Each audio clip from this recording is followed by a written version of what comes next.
주신 말씀은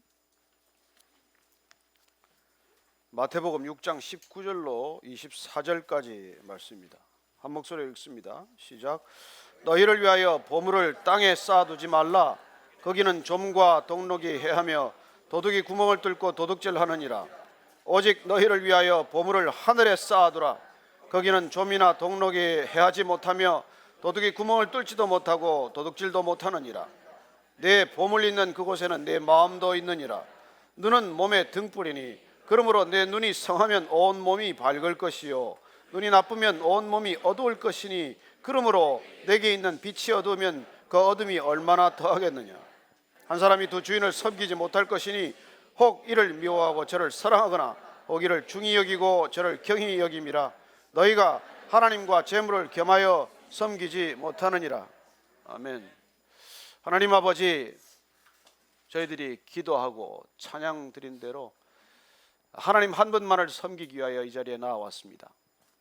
세상 가운데 살아가지만 세상을 섬기지 않고, 돈이 필요하지만 돈을 섬기지 않고 하나님을 섬기기로 결단하였사오니 오늘 말씀 가운데 주님, 이 시대를 어떻게 살아야 할지 길이 보이게 하시고 길이 들려지게 하여 주옵소서. 예수님 이름으로 기도합니다. 아멘.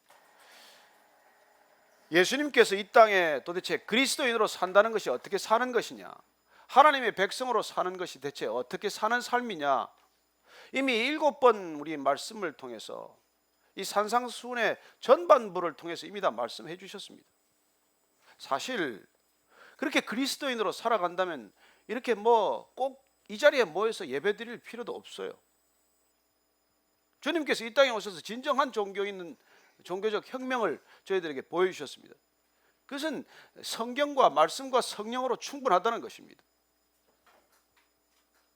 문제는 우리가 그렇게 말씀을 듣고도 말씀을 알고도 말씀대로 살지 않기 때문이고, 그래서 주님 다녀가신 지 지금 2000년이 되었지만 어떻게 보면 주님 그 당시와 지금과도 다를 바가 없는 세상을 만들어 놓고 있는 것이죠. 주님께서는 대체 그리스도인이란 누군가? 왜 모든 종교인들이 기도하고 구제하고 금식하지만 도대체 사람 보라고 하는 그 행동이 하나님하고는 무슨 상관이 있겠느냐고 말씀하시는 것이죠.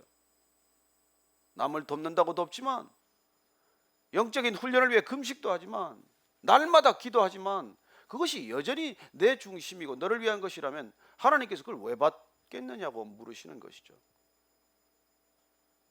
그래, 위선이란 종교의 최대 적입니다.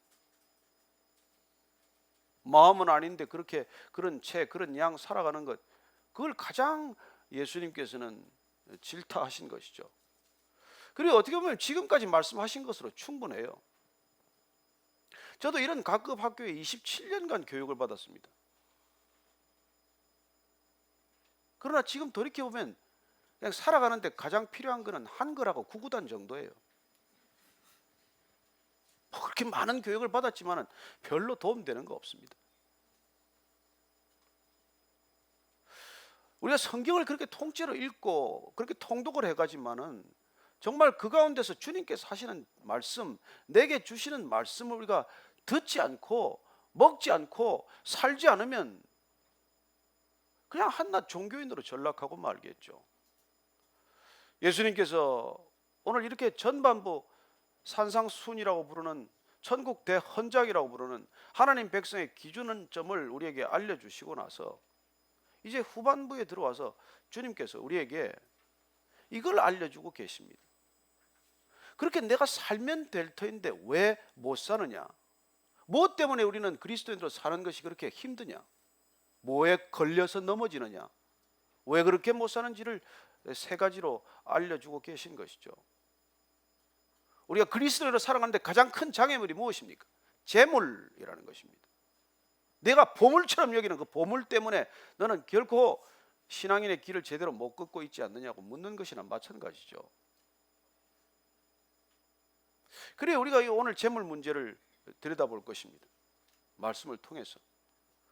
그리고 주님께서는 또 내가 하나님을 정작 믿는다고 하면서도 끝없이 염려하고 걱정하고 근심하는 태도를 문제 삼습니다. 그렇게 하나님을 믿는 게 그렇게 날마다 염려에 묶여 사는 삶이냐? 묻게 됩니다. 또 하나는 우리가 신앙생활을 바로 못 가는 이유 중에 가장 큰 이유가 그렇게 남을 비판하고 남을 비난하는 태도의 문제가 있다는 것입니다. 오늘은 재물에 관해서 집중할 거예요. 오늘 우리가 읽은 말씀은 도대체 재물이 무엇이며 무엇 때문에 이 재물에 묶여서 내가 바른 신앙생활을 하지 못하는지를 우리에게 정확히 일러주고 계시며, 더더군다나 그 재물을 따라갈 경우에 우리가 맞게 되는 인생의 그 과정들을 명확하게 밝혀주고 계십니다. 먼저 오늘 19절 말씀 한 번 더 읽을까요? 시작. 너희를 위하여 보물을 땅에 쌓아두지 말라. 거기는 좀과 동록이 해하며 도둑이 구멍을 뚫고 도둑질하느니라. 우리가 이 재물에 잘 걸려 넘어지는데, 재물에 대한 태도, 이 돈에 대한 태도, 그건 결코 우리가 돈을 생각할 때나 돈을 대할 때 잊지 말아야 할 제1원칙, 그건 너를 위하여 이 돈을 땅에 쌓아두지 않는 것이라고 말씀하십니다. 돈이란 내 자신을 위해서 내가 이 땅에 쌓아두어야 할 물질이 아니라는 거예요.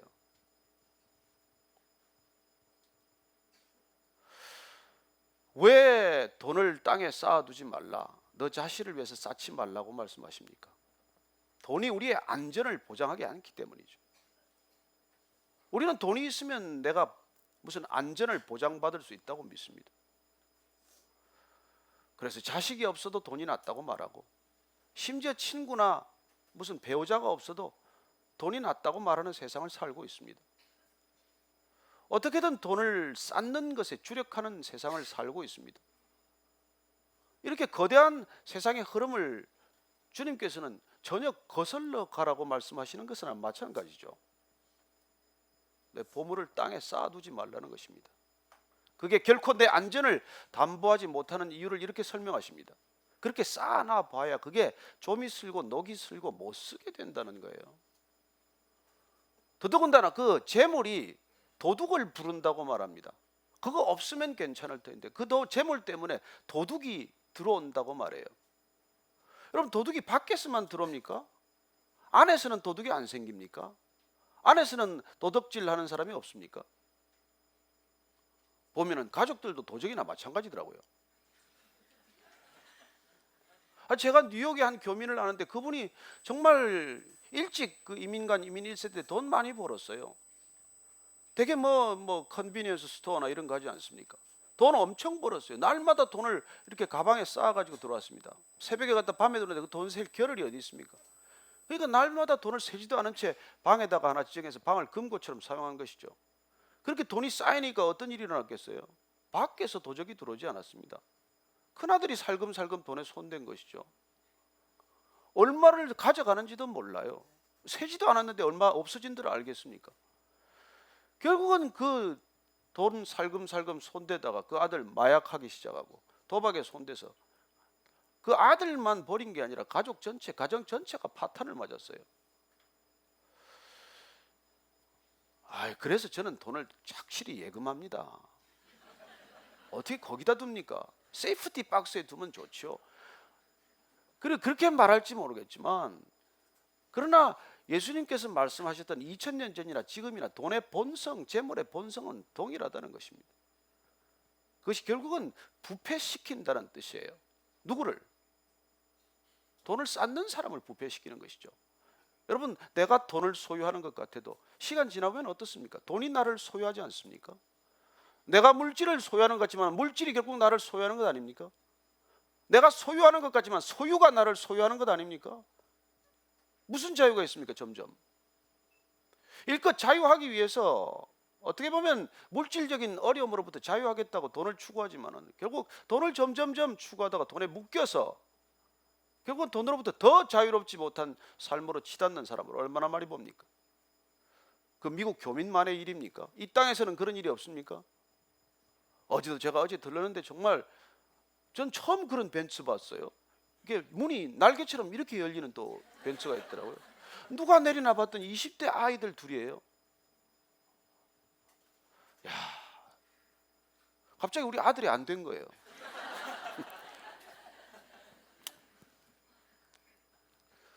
그래요. 어떻게 보면 우리가 이렇게 살아가기 어려운 시대를 살아갑니다. 그러나 중요한 것은 우리가 주님의 말씀이고 그 주님이 말씀하는 재물에 대한 기준이라는 것입니다. 세상적 기준이 중요하지 않아요. 예수님께서는 재물을 어떻게 말씀하십니까? 제1원칙은 하늘에 쌓으라는 것이죠. 땅에 쌓지 말라는 것입니다. 너를 위해서 쌓지 말라는 거예요. 그래서 20절 말씀 한번 더 읽어봅시다. 그럼 또 땅에 쌓지 말고 어떻게 하라는 얘기입니까? 시작. 오직 너희를 위하여 보물을 하늘에 쌓아두라. 거기는 좀이나 동록이 해하지 못하며 도둑이 구멍을 뚫지도 못하고 도둑질도 못하느니라. 뭐 말은 알아듣겠어요. 하늘에 쌓으면 뭐 그렇죠. 도둑들 일도 없죠. 썩을 일 없죠. 그러나 어떻게 땅에 있는 재물을 하늘에 쌓으라는 말입니까? 어떻게 하는 것이 눈에 보이는 재물을 눈에 보이지 않는 재화로 환전할 수 있다는 말입니까? 그건 오늘 주님께서 여러 곳 성경에서 가르쳐 주셨지만은 이 재물을 눈에 보이는 이 땅의 재물을 눈에 보이지 않지만 사람과 사람 간의 관계로 바꾸라는 뜻이에요. 정말 하나님 나라에서 인정할 만한 상급이 될 만한 그런 관계를 축적하는 것입니다. 그게 눈에 보이는 돈을 눈에 보이지 않는 재화로 환전하는 방법이에요. 누가복음 16장에 보면 우리가 불의한 청지기의 비유를 만나게 됩니다.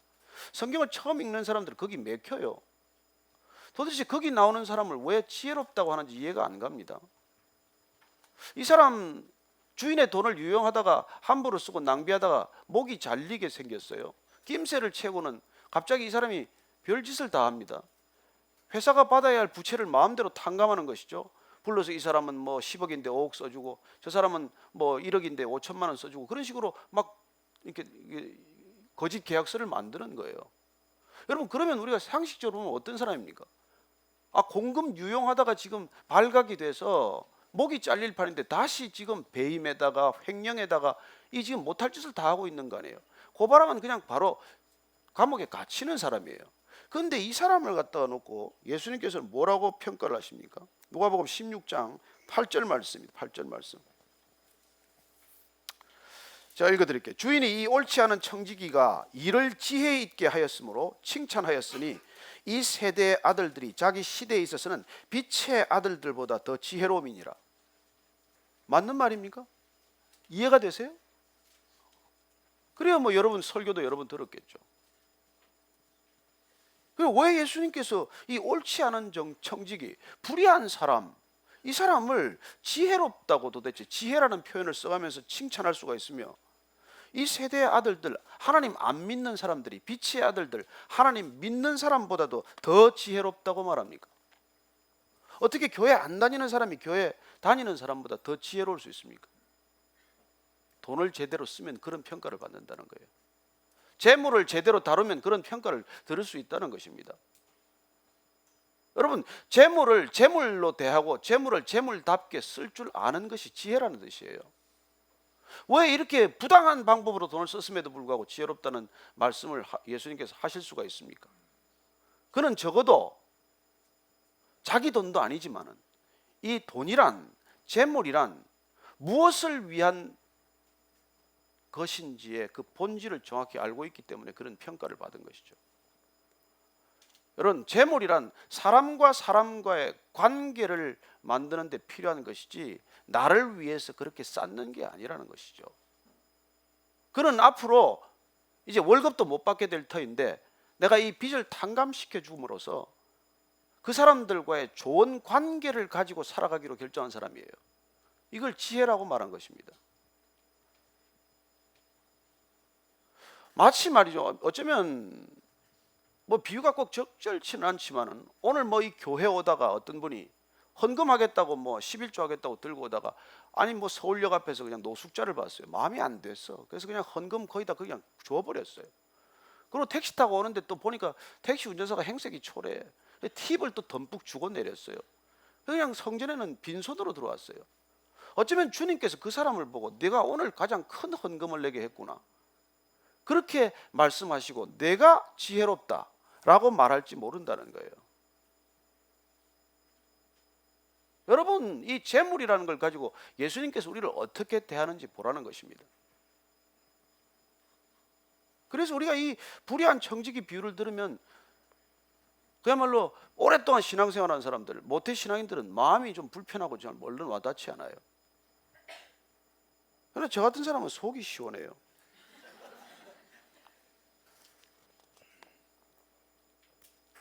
왜냐하면 여러분, 재물을 재물답게 대하는 게 그게 지혜라는 거예요. 그거 목매달고 살 일이 아니라는 것이죠. 물질을 물질로 다뤄야 한다는 것입니다. 물질을 물질로 사용해야 한다는 것이죠. 여러분, 핸드폰을 망치로 쓰면 어떻게 되겠습니까? 그 어리석은 사람만 해요. 갤럭시 S 그래도 돈이 얼마나 나갔는데 그걸 가지고 못을 들이박으면 여러분 그게 제대로 쓰는 겁니까? 또 부모님이 우리 부모님은 정말 그 핸드폰도 한번 못 써보고 가서 참 안 됐다. 그래서 뭐 갤럭시 S6를 하나 사가지고 부모님 영전에다 두고 아버님 이 갤럭시 한번 보십시오. 그렇게 두는 게 지혜로운 태도입니까? 아니잖아요. 그래, 물질을 물질로 사용할 줄 아는 것, 재물을 재물로 사용할 줄 아는 것, 재물의 본성을 재물의 본성대로 쓸 줄 아는 것, 이게 지혜란 말이에요. 근데 그걸 나를 위해서 자꾸 쌓기만 하고 그걸 자기만 위해서 쌓나요? 자자손손을 위해서 쌓기 시작하지 않습니까? 그래서 이 세상이 어떻게 변했어요? 여러분이 지구는 200명이 먹고 살 만한 그런 이 캐퍼시티를 가지고 있는 곳이에요. 근데 70여 명도 못 먹고 삽니다. 17억 이상의 하루에 1,000원도 가지고 살기 어려운 시대가 됐어요. 왜요? 자기를 위하여 쌓는 사람들이 그만큼 많으니까. 주님께서 왜 재물을 땅에 쌓지 말라고 말씀하십니까? 그렇지 않으면 공동체가 유지가 되지 않아요. 여러분, 결국 돈의 가치가 사람의 가치를 앞지르다가 생긴 게 공산주의예요. 칼 막스가 무슨 자본론을 그냥 썼겠습니까? 돈이 사람을 지배하는 것 때문에 생긴 모순을 해결하겠다고 쓴 책이에요. 어쩌면 이 시대는 금융자본주의라고 부르는 후기 금융자본주의로 들어가고 있습니다. 그야말로 돈이 지배하는 사회죠. 자본주의 자체가 그래요. 돈이 질서를 만들고 돈이 사람을 흐름을 만드는 거예요. 돈이 사람보다 중요한 그런 질서를 만들어 놓은 것이 자본주의 아닙니까? 그리고 그 산업자본주의 때 우리는 공산주의를 경험했지만 지금 이 자본주의 시대에 우리는 어떤 일들을 경험할지 누가 예측을 하고 있습니까? 정말 이 돈을 여러분들 쌓아봐야, 땅에 쌓아봐야 지금 어디 쌓습니까? 통장에 쌓겠죠. 근데 통장도 없어진대요. 수기 통장 곧 없어진답니다. 그럼 돈이 어디에 존재해요? 컴퓨터상에만 존재하겠죠. 전산망에만 입력된 게 돈입니다. 전 세계 돈의 70%는 전산망이 있어요. 본 적도 없습니다. 요새 여러분 월급 받으면 그 돈 내 수중에 들어오는 거 있습니까? 그냥 안에 구자로 쏙 들어가 버려서 월급 한번 못 보고, 그리고도 그 돈 적다고 억압받고 사는 시대를 살지 않습니까? 그래, 어쨌건 우리는 지금 그야말로 돈을 본 적도 없이 그렇게 살아가는 거예요. 돈이 뭡니까? 그야말로 지금 허수예요. 허상입니다. 돈이라는 게. 전산망 한번 전부 다운되면 이 세상에 돈에 다 거의 다 날아가고 없는 것이죠. 그래, 돈은 개념이에요. 돈의 실체를 알면 여러분 돈에 우리가 이렇게 쌓으려고 애를 쓰지 않을 것입니다. 그렇다고 빚지고 살란 얘기는 아니에요. 그렇다고 남한테 구걸하며 살란 얘기는 아니잖아요. 돈에 대한 재미있는 얘기가 있어요. 그 밀턴 프리드만이라는 우리 노벨 경제학상 수상자가 있는데 이분이 쓴 책 중에서 화폐 역사의 그 교훈이라는 책이 있어요. 그 책에 보면은 이분이 재미있게 돈을 설명하기 위해서 소개하고 있는 게 있습니다. 마이크로네시아의 이 캐롤라인 제도에 있는 작은 섬이에요. 웹섬이라고 하는 그 섬에 사는 주민들은 돈 화폐 단위가 돌이의 돌, 맷돌 같은 거예요. 지름이 한 30cm나 뭐 큰 건 한 4m쯤 되는 거예요. 돌이 크면 그 사람 부자예요. 그럼 그도 어떻게 그걸 들고 다니겠어요? 못 들고 다니죠. 집에 다 두고 있어요. 그래서 거래가 발생하면 그 집에 가서 잠깐 이렇게 표시를 해둬요. 뭐 내 거라고 이렇게 여기 조그맣게 표시를 해놓고, 또 결산이 되고 나면 그 가서 지워주고, 이러고 그냥 사는 거예요. 그래도 경제가 잘 돌아가요. 근데 어느 날 그 동네 가장 큰 부자가 이제 그 돈을 어디서 만들어 오는 거예요? 그 돌이 그 섬에서 안 나요. 한 600km 떨어진 펠로우 섬에서 그 돈을 만들어 와야 돼. 그러니까 맷돌처럼 옮기려니까 가운데 구멍을 뚫죠. 그래서 이번에 가장 큰 이제 그걸 하나 만들어 온 것이죠. 그래가지고 그 돈이 들어오는 날 전부 뗏목을 바라보고 다 서서 이제 구경하는 거예요, 동네 사람들이. 근데 풍랑이 나서 그날 그 자리에서 그 돈이 빠져버렸어요. 그래서 바다 밑에 가라앉은 것이죠. 그런데 놀랍게도 그 마을 주민들 전체가 그 돈을 보았기 때문에 여전히 그 사람이 제일 부자랍니다. 거래하는데 아무 문제가 없대요. 우리는 뭐 이런 얘기를 들으면 참 우습게 산다고 할지 모르겠지만, 여러분, 우리가 지금 살아가는 경제 시스템이 동일한 시스템이에요. 그저 그냥 뭐 통장에 찍힌 액수나 보고 살지만, 거기에 일희일비하는 세상을 살지만, 여러분, 돈은 어차피 그 자체가 컨셉이 개념이란 말이에요. 그럼에도 불구하고 우리가 이 돌에 묶인다는 걸 얼마나 주님이 안타깝게 생각을 하시겠습니까? 그래서 그 돌에 묶이면 우리 신앙 전체가 흔들리기 때문에 그리스도인으로 살아가는데 가장 중요한 게 사실 재물관이에요. 이 재물을 어떻게 볼 것이냐, 어떻게 대하며 살 것이냐. 세상 사람들은 땅에 쌓고 묶여 살지만 너희들은 그렇게 살아서는 안 된다는 거예요. 이 거대한 흐름의 질서를 너희들은 거슬러 올라가야 된다는 것입니다. 돈을 우리가 그렇게 쌓지 말아야 할 이유, 돈에 묶여서는 안 될 이유를 두 번째 어떻게 말씀하십니까? 21절 말씀입니다. 시작. 내 보물 있는 그곳에는 내 마음도 있느니라. 여러분, 돈이 있는 그곳에, 보물이 있는 그곳에는 중요한 것은 내 마음이 거기 있다는 게 문제라는 거예요. 돈은 여기 있는데 마음이 여기 있으면 문제가 없어요. 그러나 돈이 여기 있으면 내 마음도 여기 있다는 것입니다. 그리고 그 내 마음이 여기 있기 때문에 거기 묶여버린 거예요. 여러분, 마음이란 무릇 어떤 것보다도 성경은 내 마음을 지키라고 말합니다. 왜요? 그 마음에서 내 생명이 나기 때문이라고 말합니다. 그래서 돈에 묶인다는 건 내 생명이 묶였다는 것이고 내 생명력이 소실되어 간다는 뜻이에요. 여러분, 우리가 지금 이 시대가 죽어가는 시대입니다. 왜요? 자본주의 때문에. 돈에 묶여 살아가기 때문에. 우리는 돈 얼마를 버느라고 모든 생명력을 다 갖다 바칩니다. 가장 신기한 삶은 뭐예요? 평생 몸을 상해가면서 돈 벌어가지고 벌어가지고 그 돈 병 고치느라고 다 쓰고 사는 거 아닙니까? 그 남는 게 뭐예요? 그러나 그 한 개인이 그렇게 사는 것과 마찬가지로 한 국가나 이 인류 전체가 개념에 불과한 그 돈 버느라고 이 모든 환경 파괴를 이렇게 급속하게 만들고 있지 않습니까? 그래서 우리가 물 한 잔 제 마음대로 못 마시게 만들어 놓고 공기 하나를 편히 숨 쉴 수 없게 만들어 놓지 않았어요? 인간이 이렇게 어리석은 존재라는 거예요. 왜요? 돈이 있는 곳에 내 마음이 묶였기 때문에 이런 세상을 만들고 있는 거예요. 그런 결과를 주님께서 오늘 정말 절묘하게 비유로 또 말씀해 주십니다. 22절 23절 말씀입니다. 시작. 눈은 몸의 등불이니 그러므로 내 눈이 성하면 온 몸이 밝을 것이요 눈이 나쁘면 온 몸이 어두울 것이니 그러므로 내게 있는 빛이 어두우면 그 어둠이 얼마나 더하겠느냐. 갑자기 돈 얘기하시다가 재물 얘기하시다가 눈은 뭐고 몸은 뭐며 빛은 뭐고 어둠은 다 뭡니까? 쉽게 연결이 안 되지만 주님께서는 이 얘기를 하시는 거예요. 자, 재물이 있는 곳에 내 마음이 있다는 것입니다. 여러분, 마음이 있으면 내 시선도 따라가는 거예요. 우리는 눈을 따라 마음이 가지만 마음 따라 우리의 눈이 가는 것입니다. 그러면 우리의 몸이 그렇게 눈을 따라가고 눈이 마음을 따라가고 그 마음이 재물에 묶여 있으면은 여러분 점점 물질이 우리의 생명을 갉아먹기 시작한다는 거예요. 내 마음이 거기 묶여 있으면 내 생명력이 점점 거기에 소진되고 있다는 뜻이죠. 그래서 점점 내가 생명력을 잃어가고 있다는 뜻이에요. 분별력을 잃어가고 있다는 것입니다. 이해력이 떨어진다는 거예요.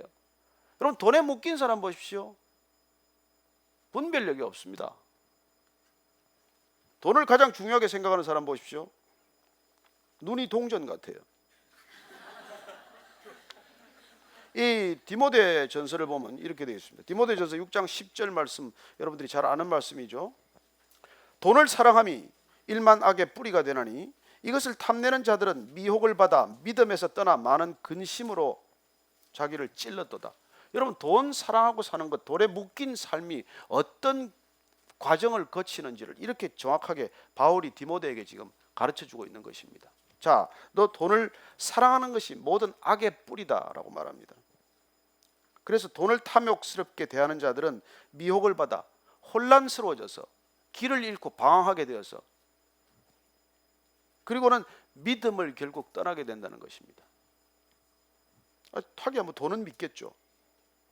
그리고 결과적으로는 많은 근심거리를 얻어서 결국 자기를 스스로 찔러서 자기 생명을 해하는 자가 된다는 거예요. 순서를 보십시오. 돈 때문에 점점 분별력이 흐려져서 혼미해집니다. 그리고는 점점 믿음을 저버리게 돼요.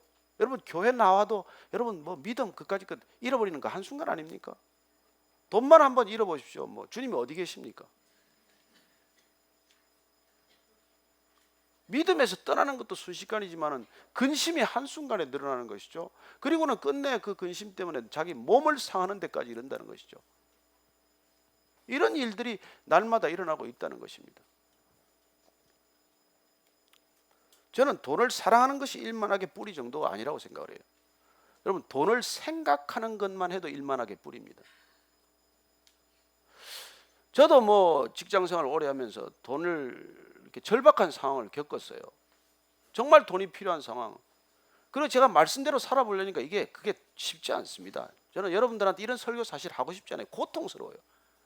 그렇게 산다는 게 얼마나 고통스러운지를 제가 경험해봤기 때문에 그래요. 제가 정말 바르게 살겠다고 하면 결심하고 그렇게 뭐 기자 시절, 언론인 시절에 촌지 받는 것도 다 거절하고 되돌려 보내고 그렇게 살았더니 때로는 점심값이 없어요. 점심 때 다 나가고 혼자서 점심 사무실에 앉아서 신문을 보고 있었던 기억도 있어요. 그래서 이런 설교하고 싶지 않습니다. 여러분, 이렇게 살지도 않을 것이고. 그러나 어쩌겠어요. 진정한 변화란 주님의 말씀대로 살지 않으면 안 일어나는데 어떡하겠어요. 고통스럽더라도 누군가 이 길을 가지 않으면 변화는 일어나지 않습니다. 왜 이 많은 그리스도인들이 있는데도 이 땅이 더 나빠지겠어요? 이렇게 타락한 기독교가 어디 있습니까? 이렇게 한국 교회처럼 타락한 데가 어디 있어요? 말씀하고는 아무리 상관없이 살아가고 재물을 하나님보다 더 섬기는데 심지어 목회자들조차도. 그런데 무슨 변화가 일어나요? 그래서 우리가 힘들지만은 주님이 말씀하시는 걸 정말 순종해 봐야 된다는 것입니다. 해보면 고통스럽지만 그 고통을 뚫고 지나가야 그 다음 단계로 하나님이 일하시는 걸 보게 되지요. 그래서 우리가 그 단계를 못 지나가기 때문에 하나님이 무슨 일을 나를 통해 하시는지를 경험하지를 못해서 이렇게 어려운 것이죠. 그 어려운 시간, 힘든 시간을 겪으면 하나님께서 기가 막히게 일을 풀어가시는데 거기까지를 못 갔기 때문에 그런 거죠. 하나님이 그렇게 말씀하십니다. 내가 팔이 짧아서 너를 구원하지 못하겠느냐? 어쩌면 물으실 거예요. 내가 돈이 없어서 너 돈 하나 그렇게 궁색하게 만들겠느냐? 여러분 보십시오. 아버지가 나한테 돈을 10,000원 줬어요. 근데 어린 아들이 10,000원 쥐고 앉아가지고 아버지는 다 잊어버리고 이 돈만 묵상하고 있어 보세요. 아버지가 기분이 어떻겠어요? 이 자식이 정말. 그리고 밤낮 앉아가지고 돈을 좀 더 주세요. 돈을 더. 아버지 속이 터질 거 아니겠습니까? 근데 우리가 사는 게 그렇단 말이에요. 재물을 하나님보다 더 생각하고 피조물을 하나님보다 창조주보다 더 생각하고 사는 삶의 태도 전체가 그런 삶이란 말이에요. 그러니 하나님이 속이 덜 터지지 우리가 속 터지는 것보다 하나님이 훨씬 더 속이 터질걸요. 그렇게 사는 것에 대해서. 그래서 마치 밤길 등불 들고 가다가 등불이 그냥 가물가물 꺼져서 가다가 돌불에 치어 넘어지거나 코가 깨지거나 그렇게 되고 만다는 거예요. 돈 쫓아가다 보면. 그럼 돈이 뭔데 돈을 쫓아갑니까? 돈에 속아서 돈을 쫓아가는 거예요. 돈이 뭔지를 정확히 알면 돈을 쫓아갈 일이 없죠. 그래요. 돈을 주신 분만 바라보면 되는 것이 돈을 왜 바라봅니까? 그런데 우리가 돈을 보는 건 돈에 어떤 힘이 있다고 우리가 착각하기 때문이에요. 그렇게 돈이 힘이 있다고 우리를 속입니다. 그래서 뭐 우리 속담에도 그래요. 돈은 귀신도 부린대요. 그런 얘기 하지 않습니까? 영어도 비슷해요. Money talks라 그래요. 돈이 말한대요. 여러분, 돈이 말하면 사람이 입 닫습니다. 돈이 말하면 진실이 침묵해요. 그런 시대입니다. 그러나 돈이 힘이 있는 것처럼 우리를 속이는 영적 존재에 대해서는 우리가 무지하다는 거예요. 그래서 사실 재물은 하나님께서, 예수님께서 쓰시는 이 단어는 맘모나라는 아람어를 쓰고 계세요. 근데 우리가 잘 아는 맘모는 마치 영적인 힘을 가지고 있는 그런 재물의 존재를 우리가 인정하는 것처럼 하지만, 아니요, 그렇게 속이는 존재를 우리가 맘몬이라고 부르는 것이죠. 돈이 힘이 있는 것처럼 우리를 착각하게 만드는 그 영적 배후에 속기 때문에 우리가 돈에 집착하고 사는 거예요. 그래서 그 이 밀턴의 신라곤을 보면 맘몬을 어떻게 설명해 놓고 있는 거예요. 맘몬도 원래 하늘에서 천사였는데 이것도 땅에 실족해서 떨어진 천사인데, 이 타락한 천사인 맘몬은 그저 하늘에서도 그 황금길만 보고 있던 버릇 때문에 땅에 와서도 계속 땅만 보고 있어요. 그리고는 돈만 찾고 다닙니다. 그래서 황금이 어디 있는지를 그냥 그렇게 종일 찾고 다니는 존재예요. 그래서 사탄이 우리한테 도면 영향을 오면 하루 종일 돈을 묵상하게 돼 있어요. 그냥 돈 냄새만 맡고 다녀요. 돈이 어디 있는지만 찾아다닙니다. 심지어 맘몬이 하는 일 중에 하나가 광산을 캐는 것, 금광을 발견하고자 하는 그런 것도 그의 속성이라고 말합니다. 여러분, 하나님께서 꼭 우리한테 필요하면 여러분 여기다 곁에 두지 땅속에 숨겨 놓으셨겠어요? 그렇지 않습니까? 여러분, 물을 마셔야 되고 공기 마셔야 되기 때문에 바로 지천에 깔려 있는 게 물이고 공기지 땅속 깊은 곳에 파야 됩니까? 그러나 우리가 그 땅속 깊은 곳을 파고 다니는 게 다 그런 거란 말이에요. 정말 우리가 이 속아도 이렇게 속고 살 수 없어요. 돈이 힘이다 라고 믿게 만들기 때문에 돈에 굴복하게 되고 돈을 쫓아가게 되고 그렇게 돈에 묶여 사는 인생이 되고만 한 것이죠. 다 알고 보면 돈의 노예들이에요. 뭐 그렇게 아닌 것처럼 하고 점잖게 앉아 있어도 딱 들어가 보면 그냥 한순간에 판별 나요. 손해보는 일 하나 있으면 그냥 바로 떨기 시작하면 본성 다 드러나는 것이죠. 뭐. 여러분, 이 시대 젊은이들이 꿈이 없다고 말해서는 안 됩니다. 본인이 돈에 묶였다는 사실을 잊어버린 채 나는 뭐 포기 세대다 무슨 세대다. 아니요, 어느 시대가 지금 이 시대보다 좋았습니까? 그러나 젊은이들이 돈에 묶여있기 때문에 돈을 판단의 기준으로 삼기 때문에 이런 불행한 일들이 일어나는 것이죠. 여러분, 돈을 섬기지 말라는 것은 돈을 기준으로 삼지 말라는 것이고 돈을 내 선택의 잣대로 삼지 말라는 뜻이에요. 그러면 여러분, 젊은이가 직장을 선택할 때 뭘 선택의 기준으로 삼아야 돼요?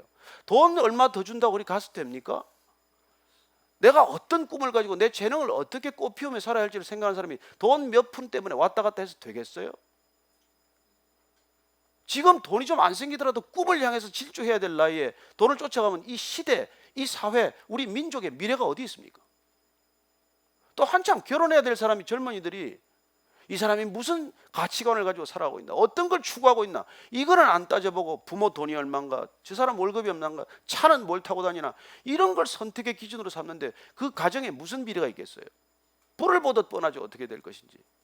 조금만 수틀리면 나중에 갈라서겠죠. 여러분, 이렇게 착각하고 살면서 그렇게 뭐 세상을 탓할 게 뭐가 있어요? 본인이 속았다는 것입니다. 여러분, 돈은 이렇게 우리를 속여요. 이 거대한 자본주의 시스템을 보면 이거 정말 순 사기극이에요. 사기극. 제가 이 경제학자들 앞에서 정말 미안한 얘기지만, 그래서 우리가 정말 정신 차리고 깨어있지 않으면 우리는 돈에 속게 돼 있어요. 돈 없으면 못 산다, 자식은 배신해도 돈은 배신 안 한다, 이런 소리 몇 개 듣고 나면 그냥 연금 한번 챙겨봐야 되고 노후 대책 따져봐야 되고 그러지 않습니까? 자, 돈을 우리가 절대 섬겨서는 안 되는 이유를 24절 말씀 읽습니다. 시작. 한 사람이 두 주인을 섬기지 못할 것이니 혹 이를 미워하고 저를 사랑하거나 혹 이를 중히 여기고 저를 경히 여김이라.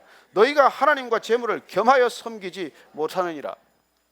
절대로 돈에 묶여 가지고서는, 돈을 묵상해 가지고서는 여러분 하나님을 섬길 수 없다고 말합니다.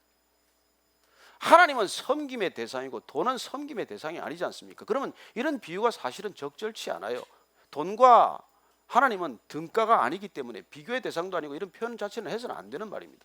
얼마나 우리가 속가서 살면, 우리가 얼마나 돈을 하나님처럼 여기고 살면 이렇게 말씀까지 하시겠어요? 그래서 우리가 돈을 생각하기 시작하면 하나님을 생각할 겨를도 없고, 우리가 돈을 쫓아다니기 시작하면 하나님과 동행할 수 있는 모든 근거를 잃어버리기 때문에 오늘 하나님께서는 분명하게 말씀하시는 것이죠. 그건 절대로 겸해서 섬길 수 없다. 그래서 우리가 성경에 나오는 부자고 하나는 모든 걸 다 이루었어요. 다 가졌어요. 근데 영생이 좀 마음에 걸려. 어떻게 해야 영생을 얻습니까? 주님이 그걸 딱 코드를 잡았어요. 넌 재물에 묶여 있는 사람 아니냐? 그 재물 다 팔아서 가난한 사람에게 나눠주고 나를 쫓으라. 그러니 그가 근심하고 슬픈 기색으로 돌아서고 맙니다. 본인이 그때서야 재물에 묶여 있다는 걸 알았겠죠. 우리 자신이 재물에 얼마나 묶여 있는 것지를 우리가 정확히 우리가 스스로 알기 위해서는 재물의 위기를 만나봐야 알아요.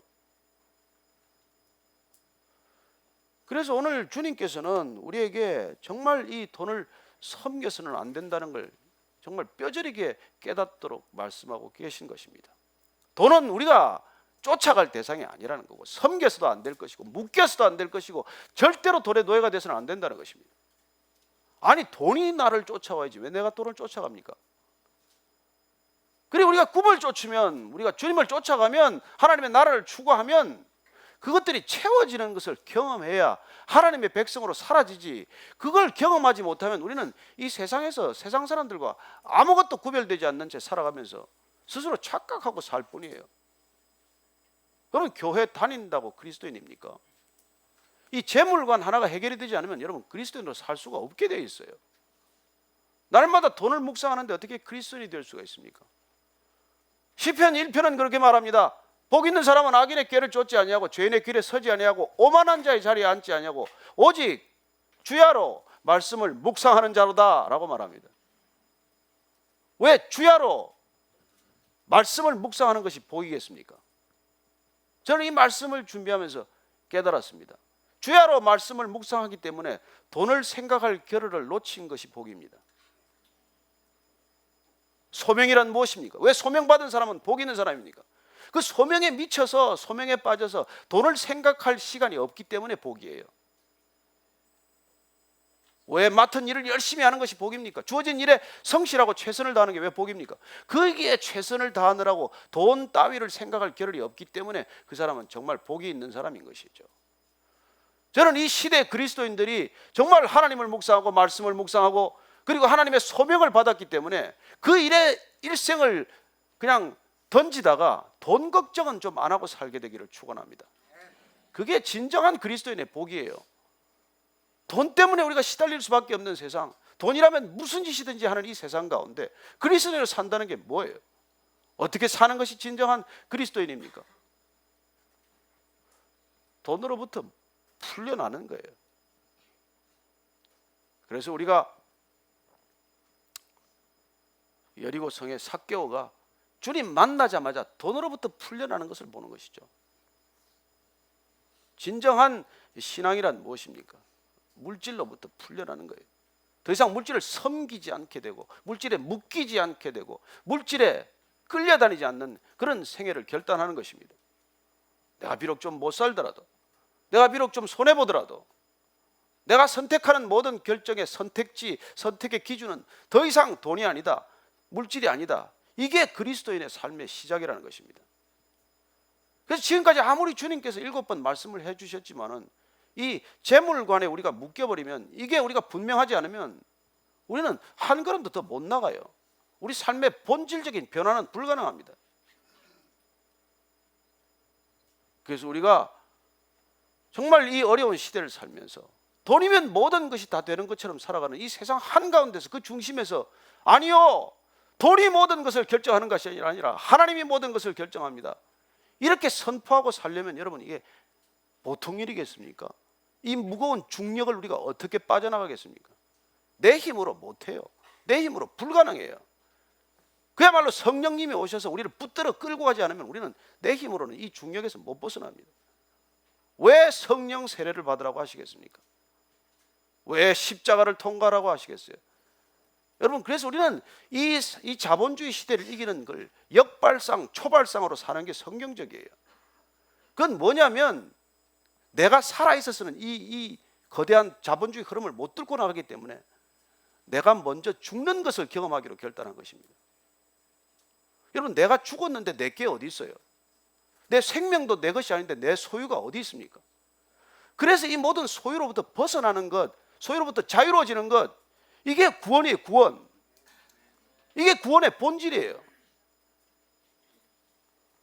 그래서 저와 여러분이 구원받은 백성으로 산다는 것은 이 필요를 우리가 어쩔 수 없지만 삼시세끼 먹어야 하고 하루하루 우리가 살아가야 되지만 그게 우리를 묶어놓거나 그렇게 좌절시키지 않는 그야말로 비상하는 삶이 시작이 되었다는 것입니다. 저는 그렇게 여러분들이 살 수 있게 되기를 바랍니다. 그래서 호주머니 좀 돈이 있건 없건 좀 있으면 그냥 표정이 교만해지고 거들먹거리고 말이죠. 좀 없으면 그냥 코가 빠져가지고 땅만 쳐다보고 다니고 그러지 마시고 있건 없건 그냥 변함없는 표정으로 주님을 찬양하고 기뻐하고 그렇게 날마다 살아가는 것입니다. 그게 주님께서 우리를 부르신 목적이고 너희들이 세상에서는 어려움을 겪겠지만 그래 걱정하지 말아라. 이미 내가 세상을 이겼더라. 그렇게 선포하는 주님을 따라가는 이유예요. 이미 이기고 시작하는 싸움이라는 것입니다.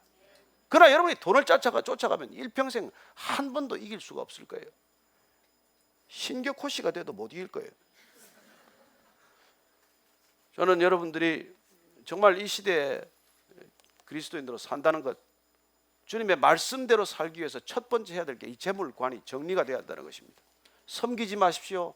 나를 위해서 너무 쓰려고 하지 마십시오. 그리고 그것 때문에 우왕좌왕하지 마십시오. 그럴 때 주님께서 여러분들에게 삶의 필요를 채우는 걸 경험하셔야 합니다. 절대 굶어 죽게 하지 않습니다. 굶어 죽는다면 굶어 죽어야 될 이유가 있다고 죽으십시오. 안 죽게 하실 거니까 걱정 마시되, 그러나 그래도 가야 한다면 그 길이 가장 영광스럽기 때문에 주님께서 인도하신 줄로 믿으시고 따라가시는 저와 여러분 되기를 축원합니다. 같이 오늘 기도할 때 그런 담대함으로 기도하십시다. 주님, 제가 이 돈이 모든 것을 결정하는 이 질서를 만드는 시대에 주님을 따르기로 결정하였사오니 주님, 이후로는 돈 때문에 일희일비하지 않고 재물 때문에 흔들리지 않는 생애가 되게 하여 주옵소서. 그렇게 한번 기도하겠습니다. 하나님 아버지, 주여, 하나님, 이 교회마저도 돈에 침륜당하고 말았습니다. 그리스도인들마저 돈에 빠져들고 말았습니다. 주님, 우리를 건져 주옵소서. 우리를 구원하여 주옵소서. 이 자본의 늪으로부터, 돈의 질서의 늪으로부터 우리를 구원하여 주옵소서. 주님, 그리하여 주님을 향하여 전심으로 달려가는 저희들 되게 하여 주옵소서.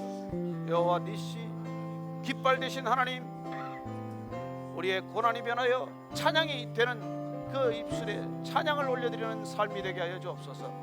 하나님, 그렇게 한 사람 한 사람 축복하여 주옵소서. 이 시대를 넉넉히 이기는 그리스도인들이 되게 하여 주옵소서.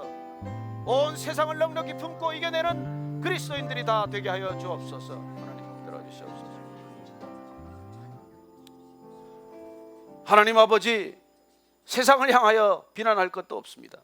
교회가 돈에 빠졌습니다. 그리스도인들이 돈의 늪에서 빠져나오지 못합니다.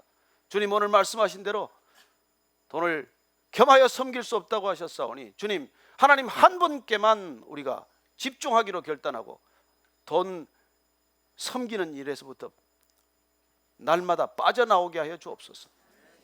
하나님 아버지, 하나님이 나의 아빠라고 불렀사오니 아빠가 우리의 필요를 날마다 채워주는 것 경험하게 하시고, 주님, 이 세상 끝들에 우리의 마음 빼앗기지 않게 하여 주옵소서. 교회가 교회답게 하시고 그리스도인이 진정 그리스도인답게 해 주셔서 하나님, 이 땅에 진정 그리스도인이야말로 빛이요 소금이요 희망임을 알게 하여 주옵소서. 예수님 이름으로 기도합니다. 아멘.